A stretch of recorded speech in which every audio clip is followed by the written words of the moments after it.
Ryan Smith. I am doing the piece The Raven by Edgar Allan Poe. The Raven is about a man who recently lost his wife and he's coming to terms with it. We start off him sitting by a fire and reading a book, and eventually we're gonna get into him like slowly losing his mind throughout the piece.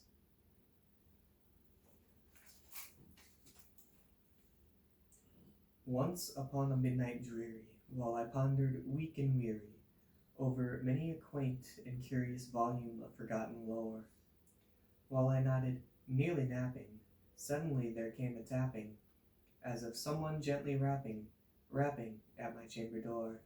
"'Tis some visitor," I muttered, tapping at my chamber door. "Only this, and never more." Ah, distinctly I remember it in the bleak December, and each separate dying ember wrought its ghost upon the floor. Eagerly I wished the morrow.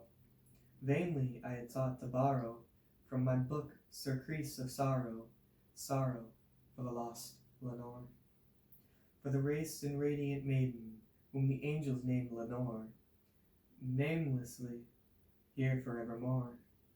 And the silken, sad, uncertain rustling of each purple curtain thrilled me, filled me with fantastic terrors never felt before, so that now, to still the beating of my heart, I stood repeating, "'Tis some visitor entreating an entrance at my chamber door." Some late visitor entreating entrance at my chamber door? This is it, and nothing more. Present my soul grew stronger, hesitating then no longer. "Sir and I, or madam, truly, your forgiveness I implore, but the fact is I was napping, and so gently you came rapping, and so faintly you came tapping, tapping at my chamber door, that I scarce was sure I heard you. Here I opened the wide door, darkness there, and nothing more. Deep into that darkness peering, long I stood there wondering, fearing, doubting, dreaming of dreams no mortal ever dared to dream before.